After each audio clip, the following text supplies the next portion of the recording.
If your finance team spends more time finding data than using it, if there's one entity here and one there and one here and one there, if scaling your business feels like starting over, you need the Intuit ERP. Intuit Enterprise Suite is the AI-native ERP solution that's powerful, painless, and proven. Learn more at intuit.com/ERP. We spend hours deciding what to buy, but there's a split-second decision that can make or break a sale.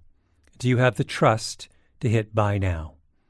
Agentic commerce is testing that moment more than ever. And that's where PayPal comes in. With 25 years of checkouts, 400 million consumer accounts globally, and the benefit of purchase and seller protection, all of which make sure wherever a purchase starts, it ends with trust. Built for payments, growth, and agentic. PayPal Open, built for all business. Visit paypalopen.com. Purchase and seller protections on eligible transactions only. Terms apply. See paypal.com/risk-management for details. Whatever your goal, trade show giveaways, client gifts, or team gear, 4imprint has the promo products to match. With thousands of options, from apparel and drinkware to tech and totes, it's easy to find the right fit for your brand and budget, with standout choices at every price point. And with their 360-degree guarantee, you can be 4imprint certain your order will show up just right on time. Explore more at 4imprint.com. 4imprint for certain.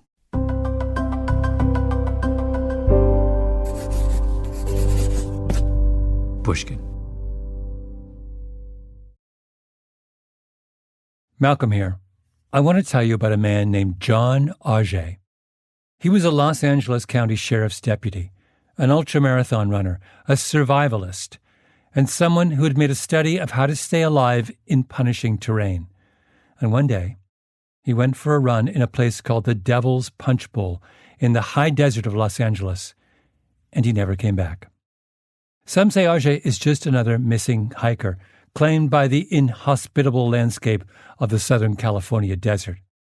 Some say he took his own life out there.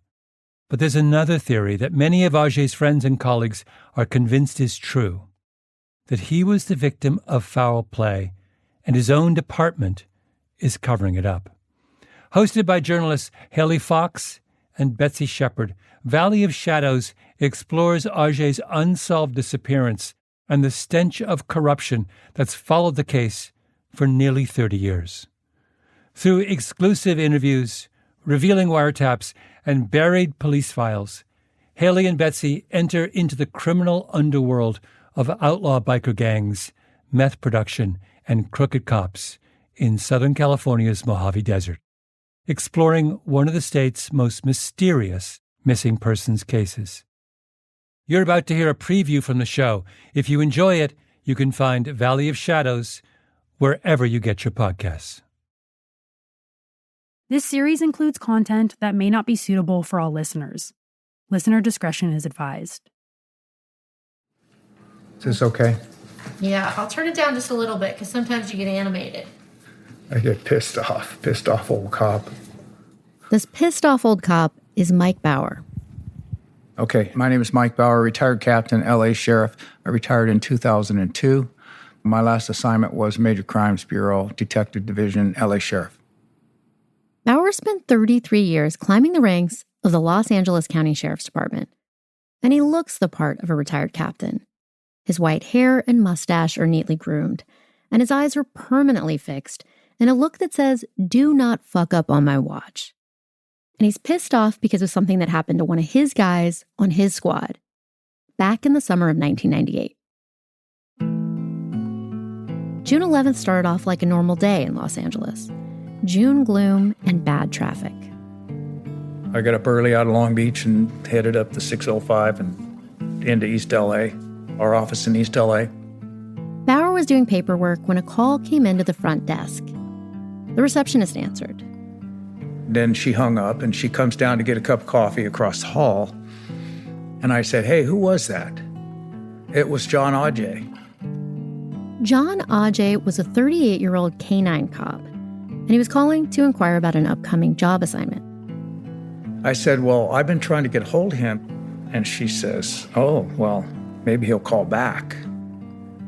He never called back.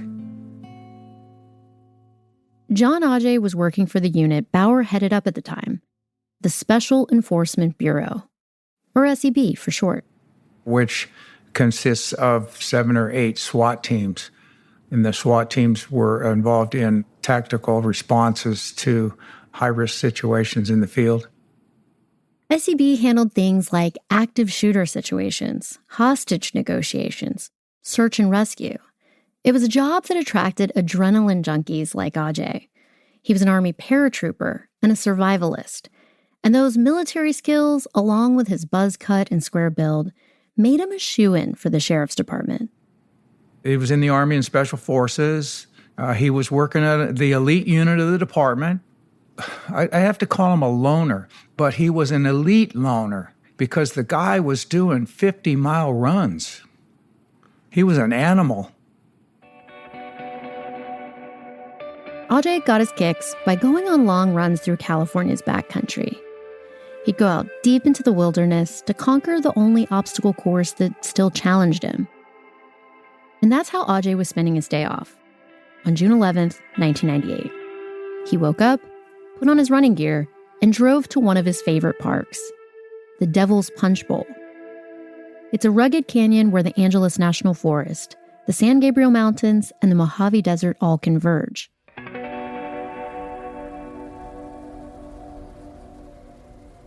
Aujay entered the park just before noon, used a payphone to call into the sheriff's department, and then he took off running.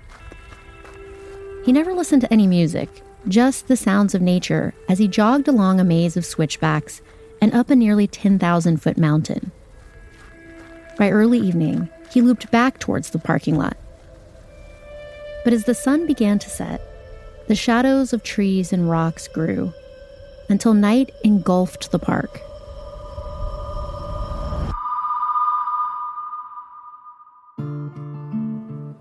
That evening, I got a phone call saying that Deputy Aujay is missing, that he didn't come back to his vehicle, and that they were going to start some more extensive searching for him.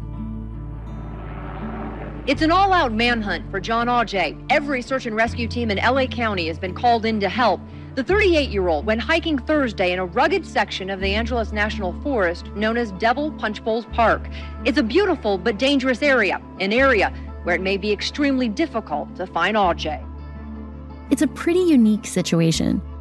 The sheriff's department is called in to look for a missing hiker who's one of their own. So the search and rescue team sent out to look for Aujay consists of his friends and colleagues. We took our teams out and deployed in 2-man teams over the edges of the trails into the little nooks and crannies and the gullies that he could have slipped and fallen into. But searchers find no trace of Aujay. It was as if he just vanished into thin air. And now, nearly 30 years later, the deputy is still missing.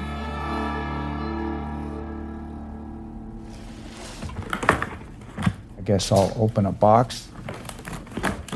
All that remains from Aujay's life is packed into 5 cardboard boxes. The items are wrapped in plastic, and Bauer wears gloves as he combs through them. This is John's work jacket, and it's an SEB jacket with his name embroidered on it and Bosco, his dog. Now, Bauer's preserving Aujay's belongings for future developments in the case. okay, so here's his running shoes with his name on the back. Those should have some DNA in them. The artifacts also tell us who Aujay was. There's a photo collage full of happy memories.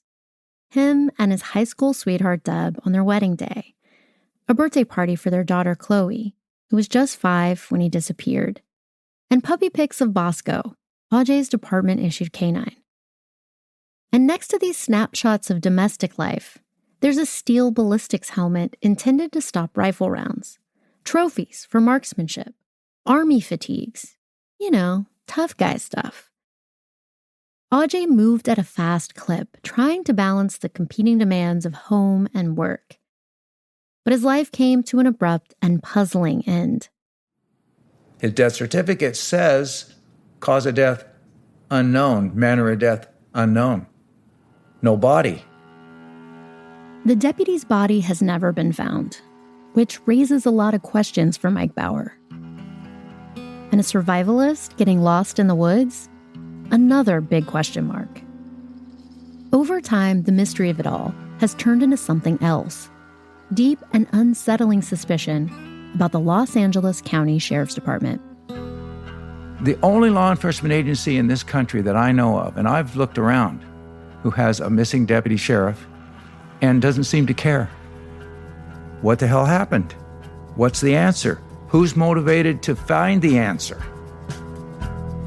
And that's my cue. When Mike Bauer first told me about Aujay, I thought an unsolved disappearance involving a cop. That's unusual. But when he started talking about the sheriff's department, his department, that's when I locked in. Because you'd expect the LA County Sheriff's Department to turn over every stone to find their guy. So the claim that the LASD may have an interest in not solving the case? Now that's a story. So I called up my friend Hayley Fox. Like me, she's an investigative journalist, and she knows a lot about the Sheriff's Department because she's reported on it for many years. Hey, Betsy. How you doing? I'm good. I'm ready. Yeah, you want to do this? It's about Going time. a little road trip adventure? All right, let's do it. We've teamed up on stories before and decided to get the band back together to find answers about this missing deputy and to take on the largest sheriff's department in the country. There's a code of silence in law enforcement. You break that code of silence, you're done. Hey, if they'll fucking kill a cop and bury him, what are they gonna do to me? It's an obstruction of justice of a very large scale. I'm Betsy Shepard. I'm Hayley Fox, and this is Valley of Shadows, a show about crime and corruption in California's high desert.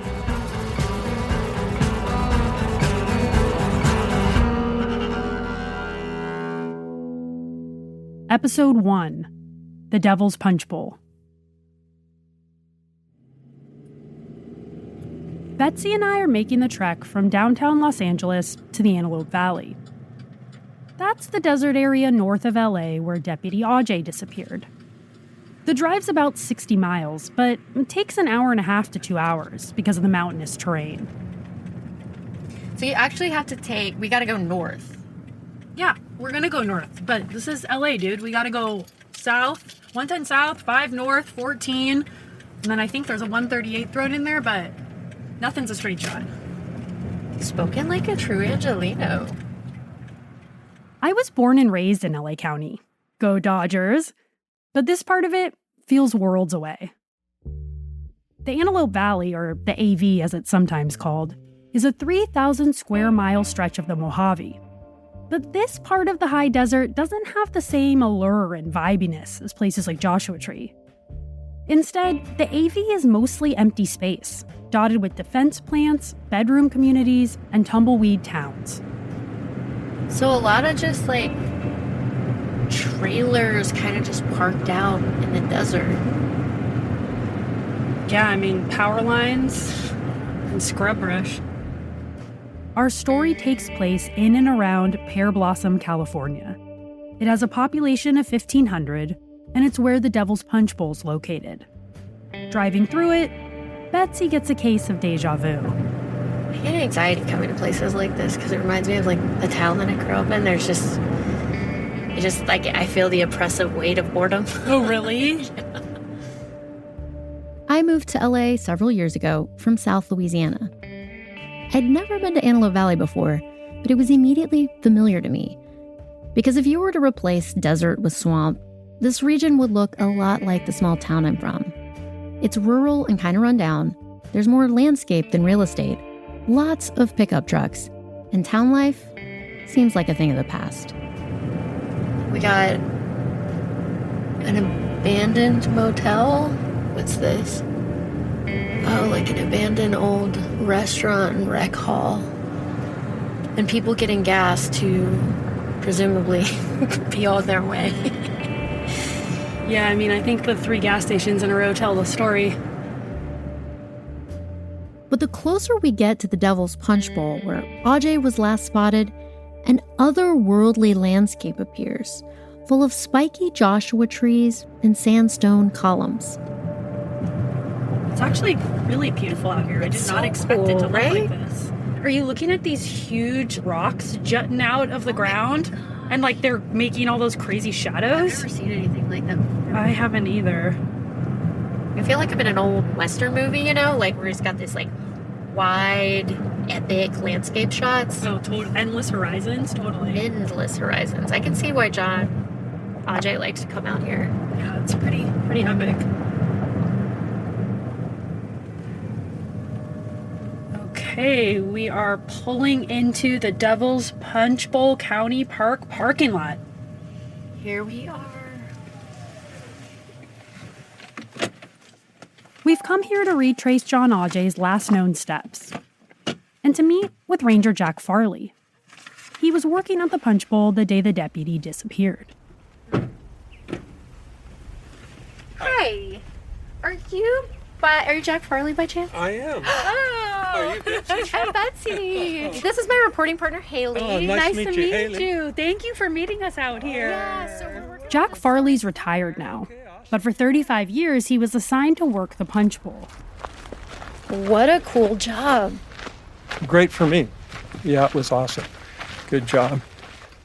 It was Farley's job to keep an eye on things, to tend the grounds and patrol the area. So he noticed when Aujay became a regular at the Punchbowl, and he clocked Aujay's regular parking space, the one closest to the trailhead. So I can remember seeing him sitting in the back of his truck when he'd get done with a run in the mountains. So when I'd walk out into the parking lot, I'd see him sitting out there and ask him about his run. Farley remembers that the day Aujay disappeared, his white Ford F-150 truck was parked in that very same spot, surrounded on all sides by wilderness. One thing that impresses us so much about this area is that you have a desert landscape on one side, you have mountains and forest on the other, and then in between it's these really cool rock formations. Right, it's all uplifted from earthquake activity. Oh, wow. That's Punchbowl Fault, and that runs parallel with the mountains. And then when you came up the hill, you cross the San Andreas Fault, which is, of course, the big one that runs through California.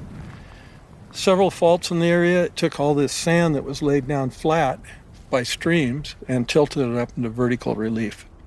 And it creates a bowl shape. You can see a definite bowl shape coming around like this, so that's where it got the Punchbowl name.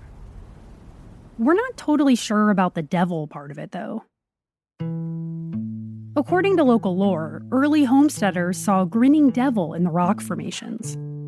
We didn't see Satan in the rock face, but we did see something else, thanks to a county park employee named Dave Newmer. See this right where the shadow ends? There's that big rock kind of all by itself. If you look, it's like a forehead is facing us and there's a nose pointing straight. Kind of looks like George Washington. Yeah, it's a natural Mount Rushmore. Cool. Yeah, so there's all kinds of faces out here because it's like, oh, our brains are programmed to see patterns. Pattern recognition is why we see gods and goddesses in the stars, and the man in the moon. It's also a key part of criminal investigations, a way to turn information into a story.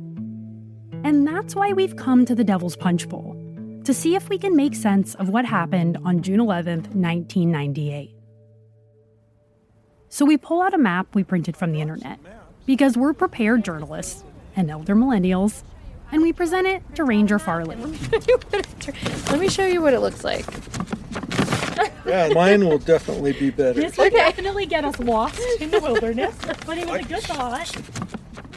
Farley proves his outdoor prowess by whipping out some real maps of the area to help orient us to our surroundings. Okay, here's the Devil's Punch. Okay. And there's Burkhart Trail right there. Goes over toward Devil's Chair, so that'd be just to the east. Goes to South Fork. One witness reported seeing Aujay near the picnic tables at the main trailhead sometime before noon. This witness was a local teacher there on a field trip with a bunch of elementary school kids. Aujay stopped to talk to him. he pointed to a jagged mountain in the distance, Mount Baden-Powell, and said that's where he was headed. So the high mountain behind the telephone pole over there, Yeah? that's Baden-Powell, and that's where he would go sometimes, wow. to the top of that. How tall is that mountain? Jeez, that is one of the higher ones. Let me think. Oh, really? 10,000? Wow. I mean, in this range. And he would run from here to that mountain all the way over there and then run up it? Yeah, he'd run over there, and then there's switchbacks all the way to the top of that mountain. Aujay was spotted again later in the day, when multiple witnesses say they saw him jogging through a campground just north of the mountain, in the direction of the Punchbowl parking lot. But when Farley left his post at 5 p.m., Aujay's truck was still parked in the lot, and it stayed parked there as the evening bloomed over the desert. And then, close to midnight, Aujay's wife called the sheriff's station to report him missing.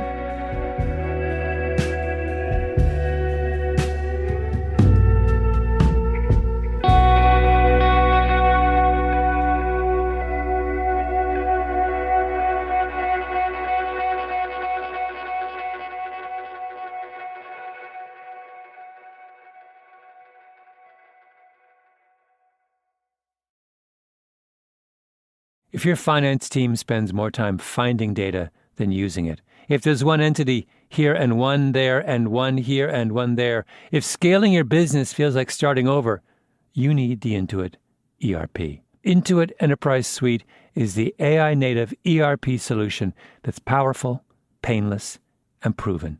Learn more at intuit.com/ERP. Liberty was never just a word. It has guided every American endeavor for the past 250 years. And now it takes form in a new way. The 2026 Semi-Quincentennial Coin and Medal Program from the United States Mint celebrates the founding ideals that have long shaped our coinage. Available 1 year only, this historic collection features new coin designs, limited edition releases, and reissues. Shop new official coins at usmint.gov/semiq. That's usmint.gov/SEMIQ. We spend hours researching products online and deciding what to buy, but there's a split-second decision that can make or break a sale. Do you have the trust to hit the buy now button? The way we discover and compare things is evolving, happening faster and influenced by new forms of intelligent advice. But the underlying trust question doesn't go away. If anything, it's more important than ever. That's where PayPal comes in. For more than 25 years, they've been a trusted way to pay. And now PayPal can make the agentic era of commerce work for merchants, letting them maintain control of their brand, their customer relationships, so even as the way we shop changes, the moment that matters most still feels familiar and deeply dependable. Built for payments, growth, and agentic. PayPal Open, built for all business. Visit paypalopen.com to get started. Purchase and seller protections on eligible transactions only. Terms apply. See paypal.com/risk-management for details. As June 11th, 1998 nears its end, Debbie Aujay becomes increasingly panicked because her husband, Deputy Jon Aujay, told her he'd be home around dark, and by now he's several hours late. So she dials up one of the sheriff's stations where Aujay worked. The call comes into the desk, and it's from Debbie, and it says, "Hey, my husband, who's a deputy, he went for a run, and he didn't come home." Vince Burton was a sergeant in the Antelope Valley. He was also Aujay's colleague and friend. So he gets on the phone with Debbie. She was just upset. She was crying. She was obviously very concerned. I said, "Okay, Debbie, we're sending people up there, keep you posted." Patrol deputies hightail it to the Punchbowl, where they find Aujay's truck, but no Aujay. They think maybe he got injured, slipped and fell, or had a run-in with some wildlife. So Burton dispatches search and rescue to the site, and he calls in their coordinator, Dave Sauer, to discuss Aujay's likely route. And Dave comes in, and we pull up a map of the area, and I told him at that time, I said, John's a runner. And he goes, "Yeah." And I said, "No, a long distance runner. He's an ultra marathoner. And he's like, what? Ultramarathoners are running extremists who power through long distances. In fact, Aujay was scheduled to compete in a 100-mile run the week after he went missing. So responders have a hard time wrapping their heads around the scale of the search. I gave them the best information I could give them, don't start your grid pattern so small. This is Randy Megardly. He was a patrol deputy for the sheriff's department and one of Aujay's running buddies. He reiterates to the command post that Aujay was a beast. You're running goat trails is basically what I categorize them as. What do you mean by that? Goat trails? Well, they're just makeshift trails. Sometimes they'll be covered with snow. Sometimes they'll be covered with mud, crossing rivers. I mean, it's crazy what kind of stuff that we were doing. There was one that we did, and it was hand over foot trying to get up this mountain. Wow. And so part of the activity was figuring out how to get to the end of it. Yeah, in one piece. Hearing Megardly talk about ultramarathoners, it sounds like they have no off switch. So maybe Aujay just overdid it. Your brain does some wonky stuff when you're dehydrated. And they thought maybe he got on a trail and he was doing the Forrest Gump, just kept running. That's a theory, that Aujay was doing the Forrest Gump and just kept running, and got himself into a tailspin of dehydration. Responders take note and fan out across the search grid. I was nice to him. I said, I know the area pretty well if you guys want help. Ranger Jack Farley again. And the guy goes, nah, we're search and rescue. We pretty much know what we're doing, So I go, okay. But it doesn't take long for the pros to realize they're in over their heads. So then they're going, hey, are you the guy that knows the area? Maybe you could give us a little help. So Farley leads a few groups of deputies and bloodhounds down the local trails. At one time thought they caught a scent, and it went up on the trail going toward the Burkhart Trail, and we had talked about someone saying they heard a gunshot. You can't see the house from here, but it's like a half mile below the trail up there where the people live that said they heard that. The dogs pick up a scent, possibly Aujay's, on a trail that's near a local resident. That guy reported to searchers that he heard a single gunshot at sunset the day Aujay vanished. It's a detail the sheriff's department registers as a potential clue. So I took a group of deputies over there, and we went down really rugged, wooded canyon. They didn't find anything. But searchers do spot some footprints on the mountain where Aujay told people he was going. So Aujay's captain, Mike Bauer, takes to the skies to see where they lead. And that was the first time I ever stepped out of a huge helicopter on the side of a mountain with one skid touching, and then that helicopter flew off while we examined the openings of Bighorn Mine to see whether or not it had been broken into. Bighorn is a mine on top of the mountain, left over from the gold rush days. Its entrance has been welded shut to keep out hikers. And when the helicopter lands 90s action movie style, Bauer's crew finds no signs of a break-in. Aujay's reported missing late Thursday night. By the end of the day Sunday, the sheriff's department kicks things into high gear. They call in the U.S. Army and Air Force, along with the LASD heavy hitters. It's a specialized squad called Emergency Services Detail, or ESD. They do search and rescue, underwater search and recovery, and they support the special weapons team with medical skills. Dave Rathbun was one of the ESD members sent out to search for Aujay. And the adrenaline that you get from ESD is different from any other adrenaline. ESD deputies are equipped to handle all types of emergency scenarios. But it wasn't just the rocky ledges and wild animals they had to worry about here. The area was full of all kinds of criminal activity. One of the things they told our search teams on day one was Jon may have stumbled into a meth lab by accident. So that was told to us when we were out searching. And the reason they told us is they recommended we take weapons. Rathbun and his team of searchers come to the Punchbowl armed and ready for action. Because maybe Aujay isn't lost or injured or running for the hills. Maybe he's the victim of foul play. The command post doesn't expand on why they thought Aujay may have been taken out by meth-related violence.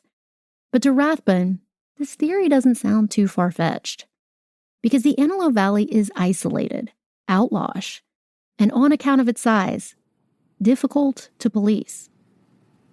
There are a lot of people who just don't want to be around other human beings out there, which makes them sometimes dangerous. There's people cooking meth. It was a little bit like the Old West in a way. I mean, this is a very unusual, strange place. And remember that abandoned mine searchers scoped out? Well, it turns out they're everywhere. And they're a prime location for body dumping. One of the things ESD did was recover dead bodies from mines. And it wasn't just the mines. Corpses turn up all over these parts. You know, if all the dead bodies that were up there from being deliberately disposed of stood up at once, they'd be shoulder to shoulder. It's a chilling image of the area's darker side. Aujay would jog from the Devil's Punchbowl into the Angeles National Forest, which has been called the most dangerous national forest in America. Around the time of Aujay's disappearance, it's estimated that 2 to 3 dozen corpses turned up in the forest every year. And those were just the ones that were found. So Rathbun understands the danger he faces, but pushes on in search of footprints. You have to look at the ground and look at bushes that have been pushed, and we walked and walked and walked and walked and walked and walked, and we generally don't give up until it's just ridiculous. The search is taxing for Rathbun, physically and emotionally, because he and Aujay were friends, and back in the early 90s, they were even partners. If it was me that needed cover, he'd be there. I didn't even think about it. Someone you could definitely depend on. Rathbun and Aujay spent a lot of time driving around together. But they didn't sit around riffing like partners in a buddy cop movie. He was laconic, didn't have a lot to say unless you worked on him. And he was always kind of severe serious. Aujay was hardly two-dimensional, though. He used his deadpan personality to mess with people. He had this secret sense of humor, but it was really hard to tell which card he was playing, the funny card or the I'm Jon and I'm dead serious card. One time, Rathbun and Aujay had to chase down a suspect. Rathbun was driving, and he ends up reversing down a one-way street. They got the guy, but Aujay looked pissed. And he added that, "Dave, I need to talk to you." Rathbun's gotten pretty good at impersonating Jon Aujay's baritone voice. He says he sounded a lot like Lurch from the Addams Family. What you just did was a violation of California state law. And if you do something like that again, I'll have to write you up. John, we were chasing a suspect and we are law enforcement officers. And so we get exemptions during those things. That may be true, but it was illegal. Is this John being funny? You would not know, and he will never let you know. Aujay was hard to read. In fact, there's even confusion over the pronunciation of his last name. His family says Aujay, but to his friends, it was Aujay, and he never corrected us, and he's not very bashful. We'll never know why he didn't tell people how to pronounce his name, but it seems fitting for someone who remains a mystery to so many. Aujay was an enigma to just about everyone around him. So when he disappeared, he became an easy target for conspiracy theories. Stories began to circulate that Aujay's alive and well, living in Alaska. Others say Mexico. Some say he was recruited by a mercenary group or joined the CIA. These theories were fueled by weird comments Aujay had made to friends like Dave Rathbun. Dave, Yes. You guys think you can find people with your searches, and you think you're pretty good at it, right?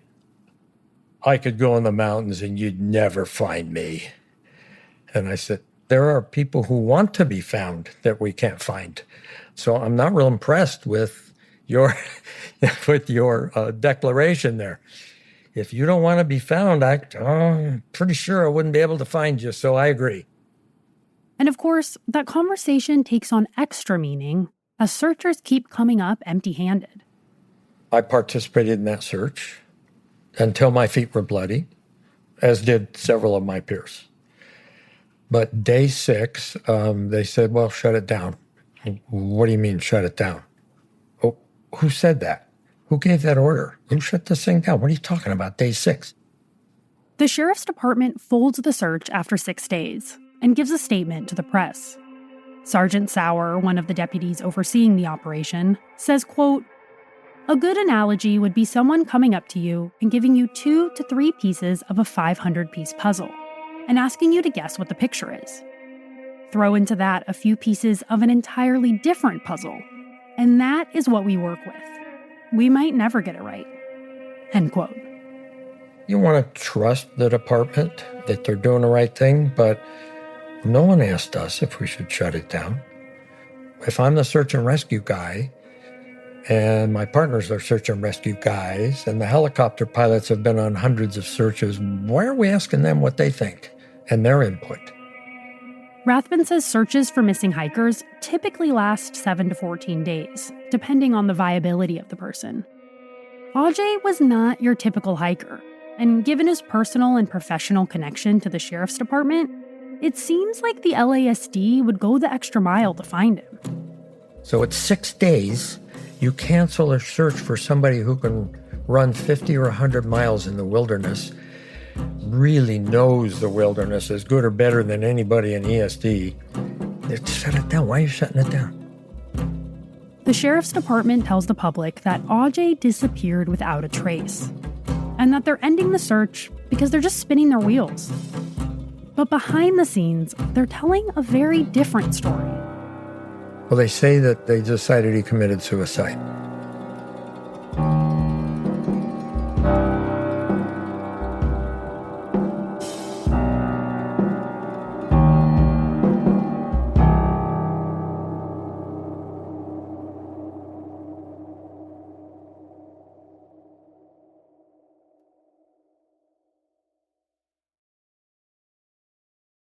If your finance team spends more time finding data than using it, if there's one entity here and one there and one here and one there, if scaling your business feels like starting over, you need the Intuit ERP. Intuit Enterprise Suite is the AI-native ERP solution that's powerful, painless, and proven. Learn more at intuit.com/ERP. Liberty was never just a word. It has guided every American endeavor for the past 250 years. And now it takes form in a new way. The 2026 Semi-Quincentennial Coin and Medal Program from the United States Mint celebrates the founding ideals that have long shaped our coinage. Available 1 year only, this historic collection features new coin designs, limited edition releases, and reissues. Shop new official coins at usmint.gov/semiq. That's usmint.gov/SEMIQ. We spend hours researching products online and deciding what to buy, but there's a split-second decision that can make or break a sale. Do you have the trust to hit the Buy Now button? The way we discover and compare things is evolving, happening faster and influenced by new forms of intelligent advice. But the underlying trust question doesn't go away. If anything, it's more important than ever. That's where PayPal comes in. For more than 25 years, they've been a trusted way to pay. And now PayPal can make the agentic era of commerce work for merchants, letting them maintain control of their brand, their customer relationships. So even as the way we shop changes, the moment that matters most still feels familiar and deeply dependable. Built for payments, growth, and agentic. PayPal Open, built for all business. Visit paypalopen.com to get started. Purchase and seller protections on eligible transactions only. Terms apply. See paypal.com/risk-management for details. Internal LASD reports claim that Aujay was distraught over his failing marriage and took his own life in the Punchbowl. That gunshot the area resident heard, that could have been the sound of Aujay just putting an end to it all. But the sheriff's department makes that determination without a body. They don't find any remains, blood, bullets, or a suicide note. Nothing. The only thing they think they may have found of Aujay's was an energy bar wrapper left on one of the trails. From what we can tell, there's not a lot pointing to suicide. So we reach out to Aujay's colleagues and friends to get their thoughts. He was obviously down. He was obviously upset. But was it enough to commit suicide? Sergeant Vince Burton is still on the fence. On the one hand, Aujay did appear torn up over his marital problems. On the other, he seemed to be coping. Would you be telling me about your ultra marathon if you were just going to end it all? Would you even be planning to go run at the Punchbowl, which is an ugly area anyway? For fact-checking purposes, we want to make clear, the Punchbowl is not ugly. But go on, Vince. None of that made sense to me with the suicide. For Aujay's running buddy, Randy Meggardly, there's no question. Plain and simple. I think he killed himself. That's the only way I can explain it. Because he says Aujay was acting strangely, even more strangely than usual, in the weeks before his disappearance. He says, there's a bunch of caves and stuff out here. And you can pretty much disappear, I think was the word that he used, and nobody would ever find you. Aujay said similar things to Dave Rathbun, but he didn't put a lot of stock into any of the statements because he says Aujay is just a weird guy. Our unit was next to a big giant duck pond, and one of the ways we used to make jokes about each other is we kind of like, where do you fit in the duck pond? Jon was, I don't want to malign him, but he was one of the oddest ducks in the pond, which is good, right? You need them. You don't want everybody swimming the same. Initially, Rathbun was open to the possibility of suicide, but he's become increasingly skeptical over time. Because if Aujay had killed himself, he thinks his body or some trace of him would have turned up by now. So Aujay's colleagues are divided on what happened to him. It's kind of like those faces seen in the rocks at the Devil's Punchbowl. Same details, but interpreted in different ways. And that makes sense, because we feel conflicted about it too. Aujay did say some eerie things about disappearing, but this disappearing act would be pretty hard to pull off. I mean, how could he have buried himself and stay buried for almost 3 decades? Rathbun asked the sheriff's department to explain that one. They said, well, we think he might have sat on the edge of one of those mines and blown himself into the mine.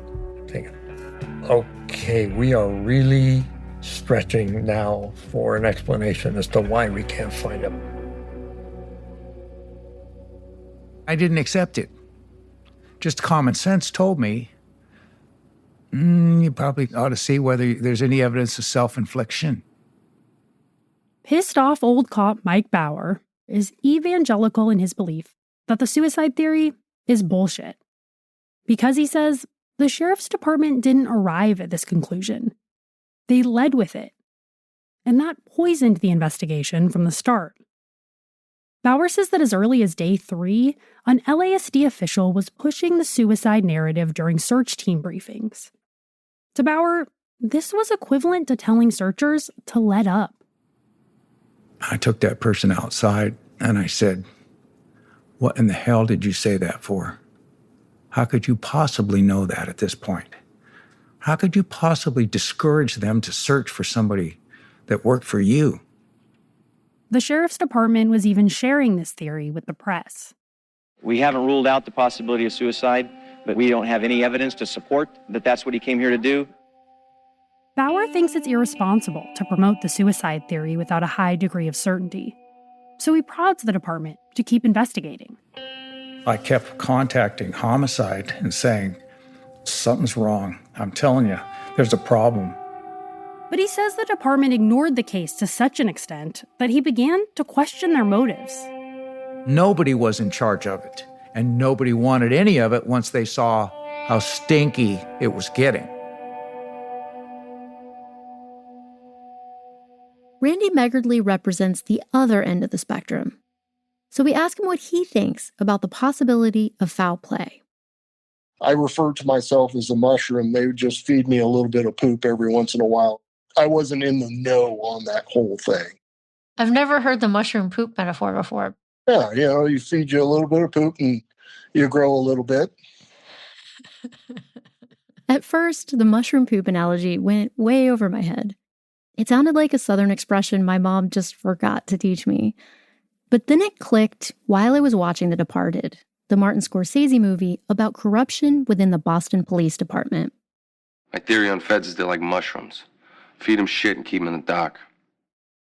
I think what Meggardly is saying is that he doesn't ask a lot of questions because he prefers to be kept in the dark about things that don't concern him. And who can really blame him? I mean, law enforcement agencies are not exactly known for their culture of transparency. That file, you'd have to get special permission to touch that file. Dave Rathman, Aujay's former partner, says the sheriff's department is unusually protective of the Aujay case file. And they don't even like to hear you talking about it. Well, to me, that's what you would call a red flag.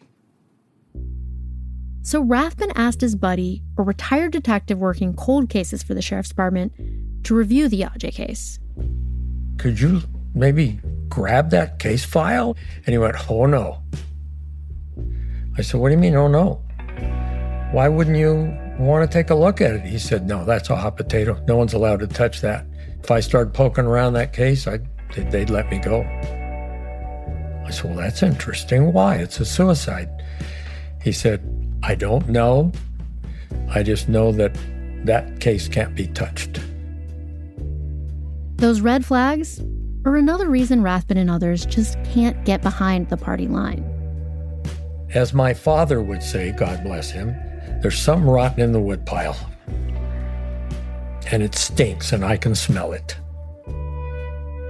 And that brings us back to the poop mushroom.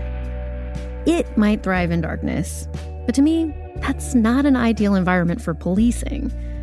I mean, the whole concept behind law enforcement is that watchful eyes deter crime, right? But who is watching the police? There's very little oversight of law enforcement agencies, and it's hard to hold them accountable since they control the collection and release of information about internal problems. The philosophy of the sheriff's department is to hide it. And the philosophy of government, in a lot of respects, is that way now with the terrible way they handle public records requests and stuff. They just basically stonewall you. They give you the middle finger if you're asking for something that the public has a right to know. Tell me about it, Bauer. We tried with those public records requests and got the proverbial middle finger. Without access to the information, it's hard for us to know how the sheriff's department handled the Aujay case. And we'd remain in the dark if it weren't for Mike Bauer and other deputies coming forward. Bauer retired in 2002 and has spent the better part of his retirement investigating Aujay's disappearance. And he's uncovered what looks like some pretty damning information about the sheriff's department. They lied to me. They lied to me as a fucking captain of the fucking sheriff's department with 33 years on the job. They fucking lied to me.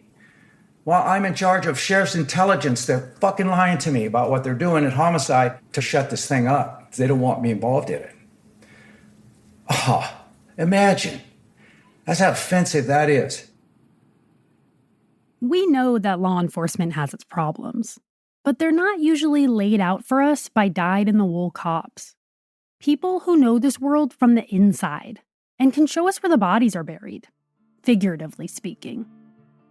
We tell Bauer we want to do a deep dive on the Aujay case, beginning with his investigation. You guys have stumbled into a cluster of shit.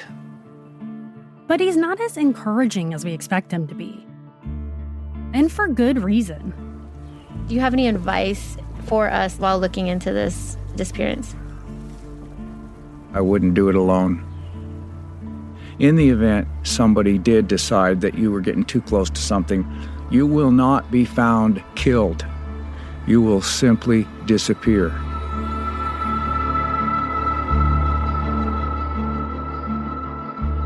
This season on Valley of Shadows. Early on, I let the suicide theory sit at 50-50. As I've learned more and more, I'm at about 90-95 murder, 5 to 10% suicide. The rumor around the drug scene was that a deputy stumbled onto something he shouldn't have, and he was taken care of. I'm hearing shit on the street, man, that Aujay, he didn't commit suicide, he was murdered. I'm hearing it from more than one person. Then I started hearing some rumors that there was a gun. And yet, there's no indication that gun was ever booked into evidence. If you ratted or they thought you were going to rat, it wasn't, hey, don't do that ever again. You're done. They got rid of you. So that's where the murders came in. He was describing with his hands and his arms and his whole body where this cop was buried at. In other words, it's not safe not because of criminals. It's not safe because of law enforcement. And there's nothing worse than that. Hey, dude, we're getting pretty far out in the middle of nowhere and no one knows we're out here. You got to be careful where you go and who you talk to.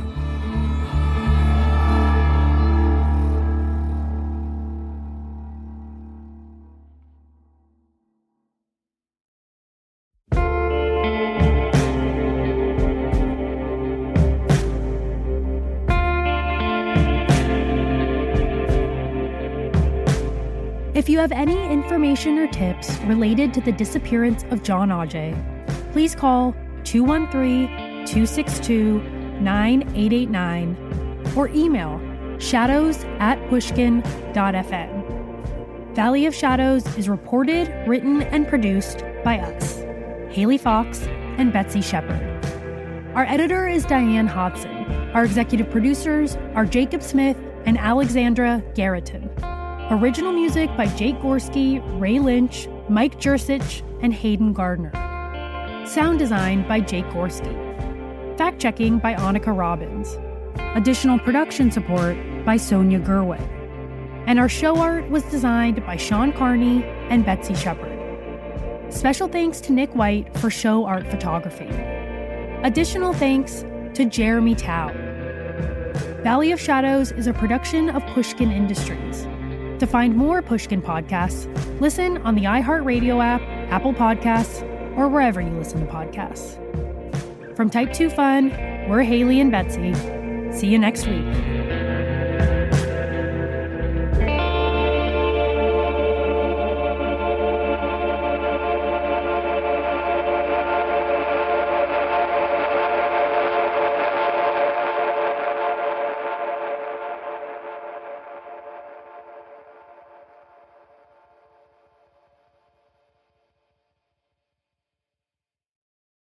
If your finance team spends more time finding data than using it, if there's one entity here and one there and one here and one there, if scaling your business feels like starting over, you need the Intuit ERP. Intuit Enterprise Suite is the AI-native ERP solution that's powerful, painless, and proven. Learn more at intuit.com/ERP. Whatever your goal, trade show giveaways, client gifts, or team gear, 4imprint has the promo products to match. With thousands of options, from apparel and drinkware to tech and totes, it's easy to find the right fit for your brand and budget, with standout choices at every price point. And with their 360-degree guarantee, you can be 4imprint certain your order will show up just right on time. Explore more at 4imprint.com. 4imprint for certain. Liberty was never just a word. It has guided every American endeavor for the past 250 years. And now it takes form in a new way. The 2026 Semi-Quincentennial Coin and Medal Program from the United States Mint celebrates the founding ideals that have long shaped our coinage. Available 1 year only, this historic collection features new coin designs, limited edition releases, and reissues. Shop new official coins at usmint.gov/semiq. That's usmint.gov/SEMIQ.